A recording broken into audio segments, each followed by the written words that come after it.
ವಿಶ್ವ ಪರಿಸರ ದಿನಾಚರಣೆ ಅಂಗವಾಗಿ ಜಿಲ್ಲಾಡಳಿತ ಹಾಗೂ ಜಿಲ್ಲಾ ಕಾನೂನು ಸೇವೆಗಳ ಪ್ರಾಧಿಕಾರದ ಸಹಯೋಗದಲ್ಲಿ ಶಾಲಾ ಮಕ್ಕಳಿಗಾಗಿ ಮಂಡ್ಯದಲ್ಲಿಂದು ಜಿಲ್ಲಾ ಮಟ್ಟದ ಚಿತ್ರಕಲಾ ಸ್ಪರ್ಧೆ ಆಯೋಜಿಸಲಾಗಿತ್ತು. ನಮ್ಮ ಪರಿಸರ ಮತ್ತು ಹವಾಮಾನ ಬದಲಾವಣೆ ಪರಿಕಲ್ಪನೆಯಡಿ ನಡೆದ ಸ್ಪರ್ಧೆಯಲ್ಲಿ ಸುಮಾರು 300ಕ್ಕೂ ಹೆಚ್ಚು ವಿದ್ಯಾರ್ಥಿಗಳು ಉತ್ಸಾಹದಿಂದ ಪಾಲ್ಗೊಂಡು ಆಕರ್ಷಕ ಚಿತ್ರಗಳನ್ನು ರಚಿಸುವ ಮೂಲಕ ಪರಿಸರ ಸಂರಕ್ಷಣೆಯ ಸಂದೇಶ ಸಾರಿದರು.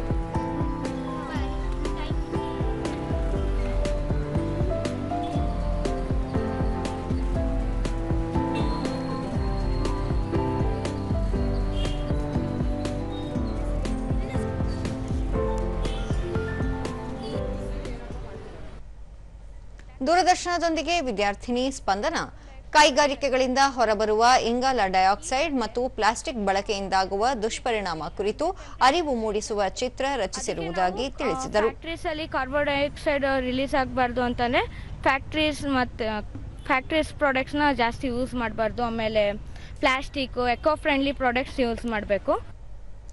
ಶಿಕ್ಷಕಿ ವಿದ್ಯಾಶ್ರೀ ಪ್ಲಾಸ್ಟಿಕ್ ಮುಕ್ತ ಪರಿಸರ, ವಾಯುಮಾಲಿನ್ಯ ನಿಯಂತ್ರಣ ಮತ್ತಿತರ ಸಂದೇಶ ಸಾರುವ ಚಿತ್ರಗಳನ್ನು ಮಕ್ಕಳು ಅದ್ಭುತವಾಗಿ ಬಿಡಿಸಿದ್ದು, ಶಾಲೆಗಳು ಹಾಗೂ ಪೋಷಕರು ಇಂತಹ ಪ್ರತಿಭೆಗಳನ್ನು ಮತ್ತಷ್ಟು ಪ್ರೋತ್ಸಾಹಿಸಬೇಕು ಎಂದು ಹೇಳಿದರು. ಮತ್ತೆ ಮರಗಳನ್ನ ಕಡಿಯೋದ್ರಿಂದ ಏನ್ ಅನಾಹುತ ಆಗ್ತಿದೆ, ಈಗ ಪ್ರೆಸೆಂಟ್ ಏನ್ ನಡೀತಾ ಇದೆ ಅಂತ ಅನ್ನೋದು ಕೂಡ ಅವರದೇ ಆದಂತಹ ಕಲ್ಪನೆಯಲ್ಲಿ ಚಿತ್ರನ ಬಿಡಿಸಿದ್ದಾರೆ.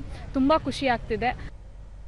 ಸ್ವಯಂ ಸೇವಕ ರಾಜು ಮಕ್ಕಳು ಅತ್ಯುತ್ಸಾಹದಿಂದ ಚಿತ್ರಕಲೆ ಸ್ಪರ್ಧೆಯಲ್ಲಿ ಪಾಲ್ಗೊಂಡಿದ್ದು ಪರಿಸರ ಜಾಗೃತಿ ಮೂಡಿಸುವಲ್ಲಿ ಇಂತಹ ಕಾರ್ಯಕ್ರಮಗಳು ನೆರವಾಗಲಿದೆ ಎಂದರು. ಕಾವೇರಿ ವನದಲ್ಲಿ ನಾವು ಎಲ್ಲ ಮಕ್ಕಳ ಒಂದು ಚಿತ್ರಕಲಾ ಸ್ಪರ್ಧೆಯನ್ನು ಹಮ್ಮಿಕೊಂಡಿದ್ದೆವು. ಇದಕ್ಕೆ ಸುಮಾರು ಒಂದು 10-15 ಶಾಲೆಗಳಿಂದ ಮಕ್ಕಳು ಮತ್ತು 300ಕ್ಕೂ ಹೆಚ್ಚು ವಿದ್ಯಾರ್ಥಿಗಳು ಆಗಮಿಸಿ ಈ ಒಂದು ಚಿತ್ರಕಲಾ ಸ್ಪರ್ಧೆಯನ್ನು ಯಶಸ್ವಿಗೊಳಿಸಿದ್ದಾರೆ. ಪರಿಸರ ಗ್ರಾಮೀಣಾಭಿವೃದ್ಧಿ ಸೊಸೈಟಿ ಅಧ್ಯಕ್ಷ ಮಂಗಲಾ ಯೋಗೇಶ್ ಬಾಲ್ಯಾವಸ್ಥೆಯಲ್ಲಿಯೇ ಮಕ್ಕಳಲ್ಲಿ ಪರಿಸರ ಪ್ರಜ್ಞೆ ಮೂಡಿಸುವುದು ಇಂದಿನ ಅಗತ್ಯವಾಗಿದೆ ಎಂದರು. ವಿಷಯ ಬಂದಾಗ ನಮ್ಮ ಹಿರಿಯರು ಪೂರ್ವಿಕರು ಎಷ್ಟು ವರ್ಷ ಬದುಕ್ತಿರೋ ಅಥವಾ ಇವತ್ತಿನ ಲೈಫ್ ಸ್ಟೈಲ್ ಜೀವನ ಶೈಲಿ ಯಾವ ರೀತಿ ಆಗಿದೆ ಇದನ್ನೆಲ್ಲವನ್ನು ಹೋಗಲಾಡಿಸಿ ಮಕ್ಕಳಲ್ಲಿ ಅಪೌಷ್ಟಿಕತೆಯಿಂದ ಇರ್ತಕ್ಕಂಥ ಮಕ್ಕಳುಗಳು ಮತ್ತು ಪೌಷ್ಟಿಕತೆ ಮನೋಭಾವನೆ ಉಂಟು ಮಾಡಬೇಕು. ಉಪ ಅರಣ್ಯ ಸಂರಕ್ಷಣಾಧಿಕಾರಿ ರಘು ಸ್ಪರ್ಧೆಯಲ್ಲಿ ಪಾಲ್ಗೊಂಡ ಪ್ರತಿಯೊಬ್ಬ ವಿದ್ಯಾರ್ಥಿಯು ಪರಿಸರ ಸಂಬಂಧಿತ ತಮ್ಮ ಆಲೋಚನೆ ಜ್ಞಾನವನ್ನು ಚಿತ್ರಗಳ ಮೂಲಕ ಅದ್ಭುತವಾಗಿ ವ್ಯಕ್ತಪಡಿಸಿದ್ದಾರೆ ಎಂದು ಹೇಳಿದರು. ಇಂಟ್ರೆಸ್ಟ್ ಕೊಟ್ಟು ಇಲ್ಲಿ ಬಂದು ಮಕ್ಕಳಿಗೆ ಇಲ್ಲಿ ಭಾಗವಹಿಸಲಿಕ್ಕೆ ಅವಕಾಶ ಮಾಡಿಕೊಟ್ಟಿದ್ದಾರೆ. ಅದೇ ರೀತಿ ಈ ಒಂದು ಕಾರ್ಯಕ್ರಮದ ಆಯೋಜಕರು ಕೂಡ ಈ ಕಾರ್ಯಕ್ರಮವನ್ನು ಆಯೋಜನೆ ಮಾಡಿ ನಮ್ಮ ಮಕ್ಕಳಲ್ಲಿ ಪರಿಸರ ಜಾಗೃತಿಯನ್ನು ಮೂಡಿಸಬೇಕು. ಅವರಿಗೆ ಅವರ ಒಂದು ಕಲೆ ಮತ್ತು ಅವರ ಒಂದು ಕೆಪಾಸಿಟಿಯನ್ನು ವ್ಯಕ್ತಪಡಿಸಲಿಕ್ಕೆ ಒಂದು ಪ್ಲಾಟ್ಫಾರ್ಮ್ ಕೂಡ ಕ್ರಿಯೇಟ್ ಮಾಡಿಕೊಟ್ಟಿದ್ದಾರೆ. ಅಪರ ಜಿಲ್ಲಾಧಿಕಾರಿ ಬಿಸಿ ಶಿವಾನಂದ ಮೂರ್ತಿ ಮಕ್ಕಳಲ್ಲಿ ಪರಿಸರ ಸಂರಕ್ಷಣೆ ಮತ್ತು ಮಾಲಿನ್ಯ ನಿಯಂತ್ರಣ ಹಾಗೂ ಇತರ ವಿಚಾರಗಳ ಕುರಿತು ಅರಿವು ಮೂಡಿಸುವ ಉದ್ದೇಶದಿಂದ ಈ ಸ್ಪರ್ಧೆ ಆಯೋಜಿಸಲಾಗಿತ್ತು ಎಂದು ತಿಳಿಸಿದರು. ಉತ್ತಮವಾದಂತಹ ಗಾಳಿ, ನೀರು ಮತ್ತೆ ಆಹಾರ ಸಿಗಲಿಕ್ಕೆ ಅವಕಾಶ ಆಗ್ತದೆ. ಎಲ್ಲರೂ ಕೂಡ ಆ ನಿಟ್ಟಿನಲ್ಲಿ ನಾವು ಕ್ರಮ ವಹಿಸೋಣ.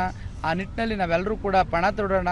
ಇದನ್ನ ಎಲ್ಲವನ್ನ ಪರಿಸರವನ್ನ ಮಾಲಿನ್ಯ ಮಾಡ್ತಕ್ಕಂಥದ್ದನ್ನ ನಿಯಂತ್ರಣ ಮಾಡಿನಲ್ಲಿ ಎಲ್ಲ ಸಂಘ ಸಂಸ್ಥೆಗಳು ಸೇರಿ ಜಿಲ್ಲಾಡಳಿತ ಕೈ ಜೋಡಿಸಿ ಆ ಮೂಲಕ ನಾವೆಲ್ಲರೂ ಮಾಡೋಣ ಅಂತ ಹೇಳ್ತಾ